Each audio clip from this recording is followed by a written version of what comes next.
Deuteronomy chapter 11. You shall therefore love the Lord your God and keep his charge, his statutes, his rules, and his commandments always. And consider today, since I am not speaking to your children who have not known or seen it, consider the discipline of the Lord your God, his greatness, his mighty hand, and his outstretched arm, his signs and his deeds that he did in Egypt to Pharaoh the king of Egypt and to all his land, and what he did to the army of Egypt, to their horses and to their chariots, how he made the water of the Red Sea flow over them as they pursued after you, and how the Lord has destroyed them to this day, and what he did to you in the wilderness until you came to this place, and what he did to Dathan and Abiram the sons of Eliab, son of Reuben, how the earth opened its mouth and swallowed them up with their households, their tents, and every living thing that followed them in the midst of all of Israel. For your eyes have seen all the great work of the Lord that he did. You shall therefore keep the whole commandment that I command you today, that you may be strong and go in and take possession of the land that you are going over to possess, and that you may live long in the land that the Lord swore to your fathers to give to them and to their offspring, a land flowing with milk and honey. For the land that you are entering to take possession of, it is not like the land of Egypt from which you have come, where you sowed your seed and irrigated it like a garden of vegetables. But the land that you are going over to possess is a land of hills and valleys, which drinks water by the rain from heaven, a land that the Lord your God cares for. The eyes of the Lord your God are always upon it, from the beginning of the year to the end of the year. And if you will indeed obey my commandments that I command you today, to love the Lord your God and to serve him with all your heart and with all your soul, he will give the rain for your land in its season, the early rain and the later rain, that you may gather in your grain and your wine and your oil. And he will give grass in your fields for your livestock, and you shall eat and be full. Take care lest your heart be deceived, and you turn aside and serve other gods and worship them. Then the anger of the Lord will be kindled against you, and he will shut up the heavens, so that there will be no rain, and the land will yield no fruit, and you will perish quickly off the good land that the Lord is giving you. You shall therefore lay up these words of mine in your heart and in your soul, and you shall bind them as a sign on your hand, and they shall be as frontlets between your eyes. You shall teach them to your children, talking of them when they are sitting in your house, and when you are walking by the way, and when you lie down, and when you rise. You shall write them on the doorposts of your house and on your gates, that your days and the days of your children may be multiplied in the land that the Lord swore to your fathers to give them, as long as the heavens are above the earth. For if you will be careful to do all this commandment that I command you to do, loving the Lord your God, walking in all his ways, and holding fast to him, then the Lord will drive out all these nations before you, and you will dispossess nations greater and mightier than you. Every place on which the sole of your foot treads shall be yours. Your territory shall be from the wilderness to the Lebanon, and from the river Euphrates, to the western sea. No one shall be able to stand against you. The Lord your God will lay the fear of you and the dread of you on all the land that you shall tread, as he promised you. See, I am setting before you today a blessing and a curse. The blessing, if you obey the commandments of the Lord your God, which I command you today, and the curse, if you do not obey the commandments of the Lord your God, but turn aside from the way that I am commanding you today, to go after other gods that you have not known. And when the Lord your God brings you into the land that you are entering to take possession of it, you shall set the blessing on Mount Gerizim and the curse on Mount Ebal. Are they not beyond the Jordan, west of the road, toward the going down of the sun, in the land of the Canaanites who live in the Arabah, opposite Gilgal, beside the oak of Moreh? For you are to cross over the Jordan to go in to take possession of the land that the Lord your God is giving you.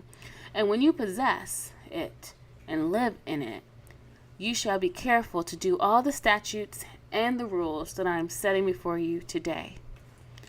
Deuteronomy chapter 12.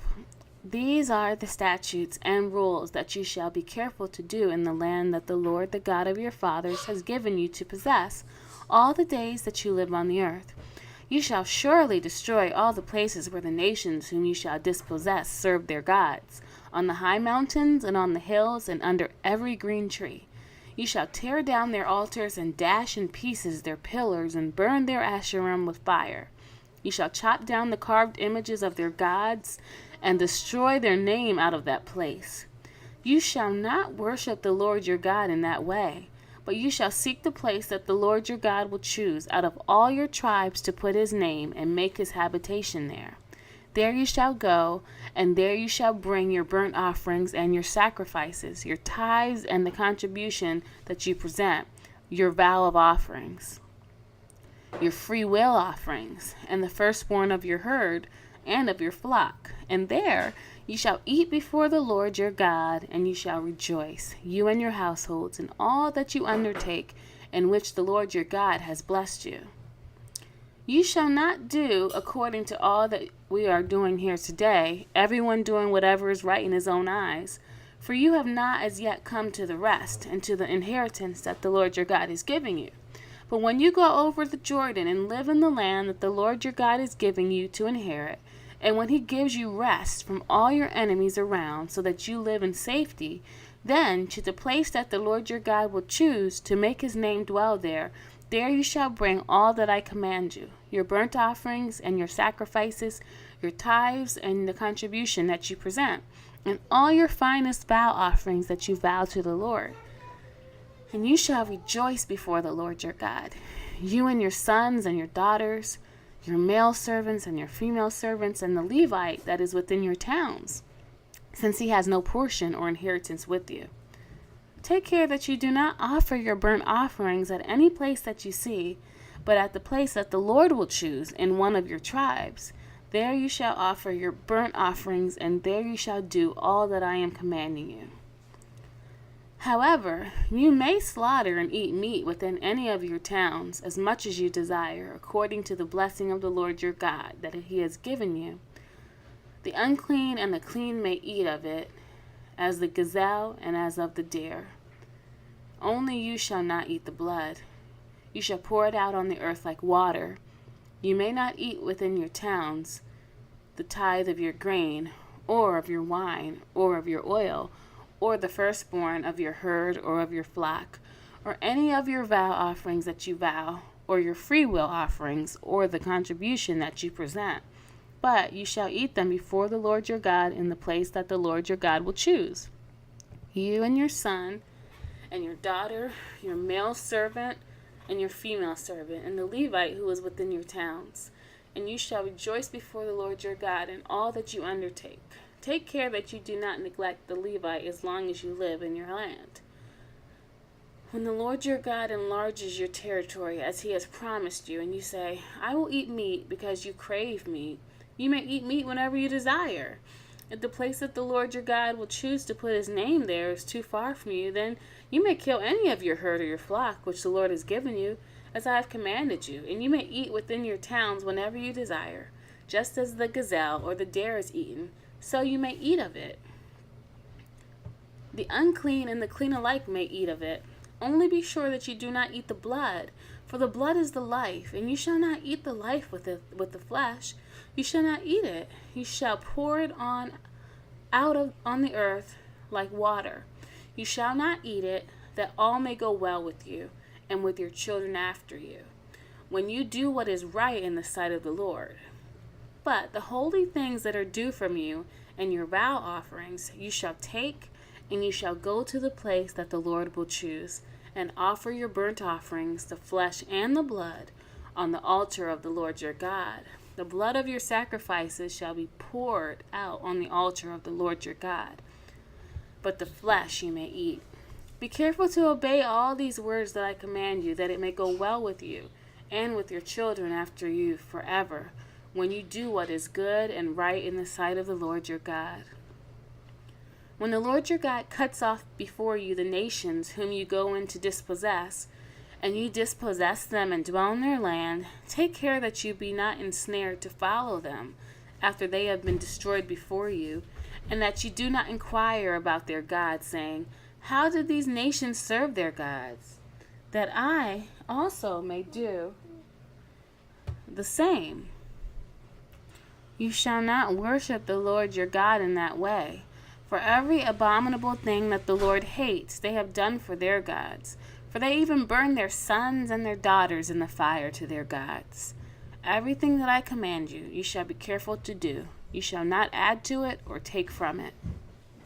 Luke chapter 8, verse 22 through 39. Jesus calms the storm. One day he got into a boat with his disciples, and he said to them, "Let us go across to the other side of the lake." So they set out, and as they sailed, he fell asleep. And a windstorm came down on the lake, and they were filling with water and were in danger. And they went and woke him, saying, "Master, Master, we are perishing." And he awoke and rebuked the wind and the raging waves, and they ceased, and there was a calm. He said to them, "Where is your faith? Where is your faith?" And they were afraid, and they marveled, saying to one another, Who then is this, that he commands even winds and water, and they obey him? Then they sailed to the country of Gennesaret, which is opposite of Galilee. When Jesus had stepped out on the land, he met a man from the city who had demons. For a long time he had worn no clothes, and he had not lived in a house, but among the tombs. When he saw Jesus, he cried out and fell down before him, and said with a loud voice, "What have you to do with me, Jesus, Son of the Most High God? I beg you, do not torment me." For he had commanded the unclean spirit to come out of the man. For many a time it had seized him. He was kept under guard and bound with chains and shackles, but he would break the bonds and be driven by a demon in the desert. Jesus then asked him, "What is your name?" And he said, "Legion," for many demons had entered him, and they begged him not to command them to depart into the abyss. Now a large herd of pigs was feeding there on the hillside, and they begged him to let them enter these. So he gave them permission. Then the demons came out of the man and entered the pigs, and the herd rushed down the steps and the steep bank into the lake and drowned. When the herdsmen saw what happened, they fled and told the city and in the country. Some people went out to see what had happened, and they came to Jesus and found the man from whom the demons had gone, sitting at the feet of Jesus, clothed and in his right mind, and they were afraid. And those who had seen it told them how the demon-possessed man had been healed. Then all the people of the surrounding country of Gennesaret asked him to depart from them, for they were seized with great fear.